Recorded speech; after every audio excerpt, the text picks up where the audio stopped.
What's up everybody, Brian here. Thank you for joining me once again in the Gecko Lab. This is your weekly hatchling report. Well, as you guys know, this is my sometimes weekly show I do where I show off any interesting hatchlings I've had recently. Sometimes if there's no good hatchlings to show off, I'll bring out some of our grow outs to show those off, and we always talk a little bit about whatever thing I've got going on. I tell a story, we go over reptile stuff, whatever's on my mind, just to catch up and have some fun. This week, I gotta say I don't really have a whole lot going on. Nothing big, nothing like I got a big story for you like the time I came face to face with a jaguar in the wild or something like that. But I do have a couple little kind of tidbits, notes, and things I want to get out to you guys.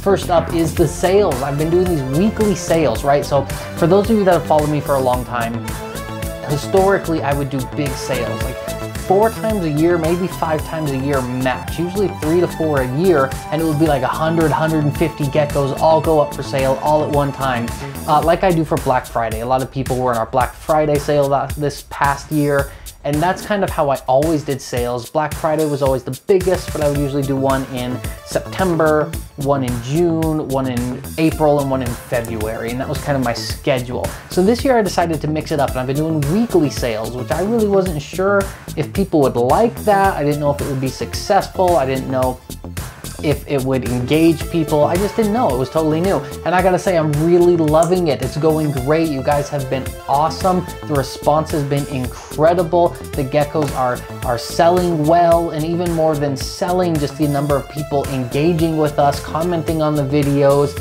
talking about the geckos, talking with me about geckos in general. Just the overall amount of engagement I've got with the gecko community as a whole has gone way up since I've started doing these weekly sales. I've really been happy with it. I love the way it's going. I love everything it brings outside of just the sales part. Like I said, just talking to people and all this gecko related stuff that we get to go over now. It's just been really cool. So I am planning on keeping these weekly sales going. I've been doing some sorting through some holdbacks, kind of doing rough counts of how many geckos I've got coming up and what sizes they are. And it looks like I should be able to keep these weekly sales going through the end of June is my goal. So I am hoping to have new geckos every Friday night, usually between 10, 12, 13, somewhere in there, number of geckos every single Friday night from now until July. That is my goal for this year. After that, I will probably take a break and not be selling much over the summer. Things just get so hot, it's hard to ship over the summer anyway, so I usually take a break. And then in the fall, we'll pick back up. And I'm not sure what we'll do for the fall. Time will tell. The only thing I can guarantee is we will have a major Black Friday sale for 2021, as I always do. So that's exciting. Thank you guys so much again for everybody. Like I said, not just the people that buy a gecko, but everybody that interacts, watches the videos, comments, sends me messages, all of it. I love it. It's been a great time. I am really enjoying this so much, and I owe it all to you guys. So thank you. That was one thing I wanted to cover. What else was I going to say? Oh, breeding season. Man, breeding season is finally really getting into high gear. I tend to start my breeding season a little bit later than most people, so I've been seeing a lot of people posting all these eggs they're getting, and I get a little bit of egg envy every single year, but it's just the way that I find it works best here with our temperature and my rotation and how everything flows. I always start a little bit later. That also means I get hatchlings much later into the year than most people do. Now is the time of year when I'm starting to see some eggs. I pulled eggs yesterday from my breeding room. The breeding room is actually right behind this wall. The other side of this wall is the breeding room. I was in there yesterday all day long feeding geckos, cleaning cages, and pulling eggs, and I pulled 40 or 50 eggs yesterday, I think. I didn't count exactly, but it was a case and some, and a case holds 36 eggs. So it was probably 45 eggs or so, and it's exciting because it's been a while since I had a lot of eggs, and hatchlings have been really slow. Like you guys have seen, my last couple of hatchling reports have all been grow outs because I don't have much hatchlings going on. And it's just so exciting to get eggs from some of my projects I'm super excited about. We got some super notable eggs yesterday. I got several eggs from lily white het axanthics bred to visual axanthics, and those could produce axanthic lily whites. I got several eggs from different axanthic groups. I got eggs from an axanthic crossed into a ink spot super Dalmatian group. I got eggs from my newest ink spot breeders. I got eggs from my red spot breeders. I got some charcoal eggs. I got some empty back pinstripe eggs. And I got some red white spot drippy dorsal gecko eggs. So I got a lot of cool stuff yesterday. Some of my best projects and eggs from some new groups that haven't produced in the past. So I am super excited. We're gearing up for hatchling season here. March, April, May, usually end of May into June is when a lot of stuff starts to hatch. And then August, September, October is like peak hatchling season. That's when a ton of stuff is coming out. So it always excites me when we get to this time of year and things start to pick up once again. I love this.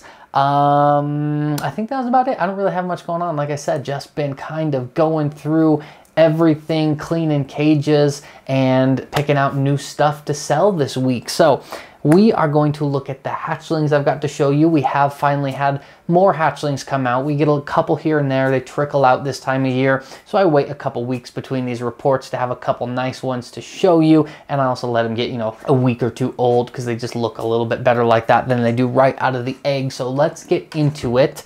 First up, I have an extreme tricolor Harlequin line baby. Check this one out. Big head on this guy. I love those crests, that big triangular head. And the thing I really like about this one is the pattern on the sides. You can see how it's got the darker base color and then that yellowish orange under pattern. And on top of that, you can see the slightly lighter white cream pattern overlaid on the top. That's a good sign when you see that on these really young ones, that white cream pattern is going to grow as these get bigger. So this is going to be a really nice tricolor. It doesn't look like it right now. I mean, it looks pretty nice to me. Maybe it looks nice to you guys, but I can just, you know, with the experience of seeing so many of these grow up, I can tell you this one's going to have a lot of white cream over yellow base pattern, yellow Harlequin pattern over that dark base pattern. Going to be an incredible gecko. I am really looking forward to seeing that one grow up. And then, of course, his clutch mate came out too. He was not happy to have his photos taken. He was pretty grumpy. I always love when they do this because they think they're so fierce, and I just cannot imagine anything cuter in the world than that right there. It's freaking adorable, and they just think they're so scary.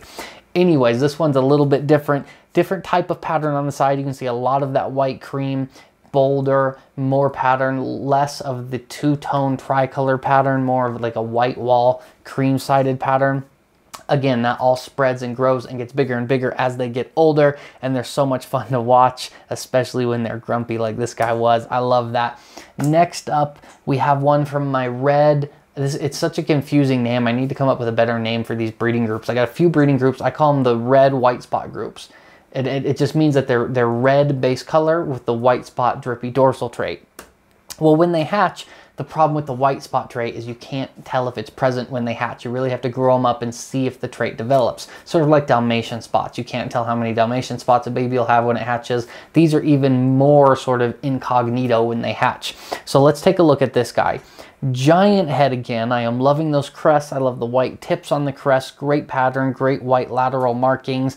The key here is I can tell based on the color of this one, it is going to have that red base color, and so you can tell it's going to be a real bright red when it grows up. So it's already like, this is a real nice bright red quad stripe pinstripe. Going to be a beautiful gecko. The key is, will this one get those white spots, the drippy dorsal, the real heavy cream that this line is known for? I got my fingers crossed, because if this one does get a heavy amount of that trait going on as well, it's going to be awesome. Next up, we have one, a really cool one. This is from my red spot groups, my confetti Dalmatians. Check this one out. This is a confetti line super Dal. Now, the things you want to note here, for one, you can't see any red spots, which is normal. When baby Dalmatians hatch, they don't show many spots at all, and they hardly ever show any red spots. The red spots tend to come in between 6 and 10 grams is when the red spots really start to come in. 10 to like 15 grams is when they really explode. So the red spots come on late. So you can see this one doesn't have any red spots, but the other thing to keep in mind is how light the base color on this one is. This is actually from a confetti line bred into our light base ink spot line.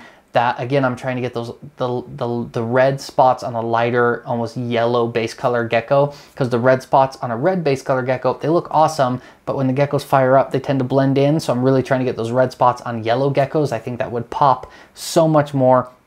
and look so awesome. So this one has a lot of potential for that. I'm excited. It's got a ton of spots for being, I think this one's 5 days old now. I took these pictures this morning.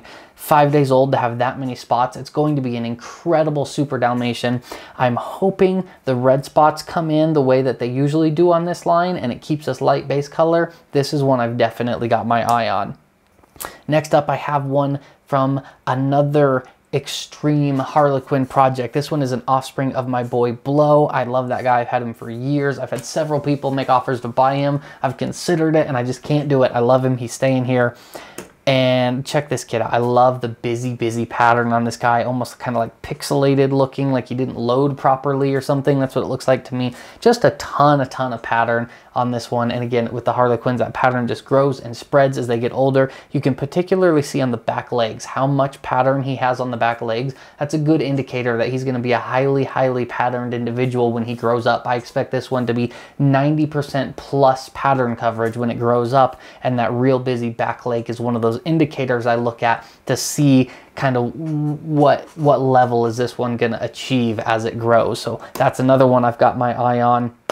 And then of course, to end it for you guys today, we have to end it with an Axanthic. Look at this absolute beauty that came out.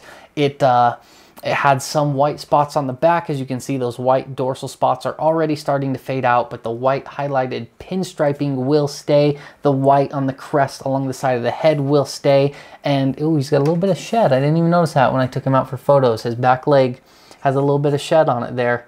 I'll have to go check him out and make sure his feet are clear, because shed on the toes of the little ones is like, it's such a pain. When they get a little bigger, they don't really have trouble shedding, but when they're real small, they get shed on their toes that doesn't come all the way off. And then if they walk through their food sticks to that shed and they can't get it off, and that's how they end up losing the very tips of their toes. You'll see that sometimes. That's when that happens, is in like the first 2 months if they don't get the shed off their toes, particularly if they walk through their food. So I'm gonna run in after I film this and just make sure we help that guy get the little bit of shed off his feet there. And then on this other picture from his other side, you can see I love those white tips around the sides of his crest. Absolutely beautiful. I mean, you just can't not love these. They're so cool looking. They look so fake. They look even faker in person. I say that to everybody who sees the pictures and, oh, those are so cool. They look even faker in person. It's incredible. That's it. That's it. That's going to be it. That is it for me today, guys. Thank you so much for joining me. That's the hatchlings I've got to show you. I really appreciate everybody's support as always. All things else are the same. Friday night, brand new geckos for sale. Don't forget to check it out. Check back in here on Wednesday for your full lineup preview of everything that's going up on the website Friday. New gecko related videos most Saturdays as well. Thank you guys. As always, I love you. Be safe, be kind, and I will see you soon.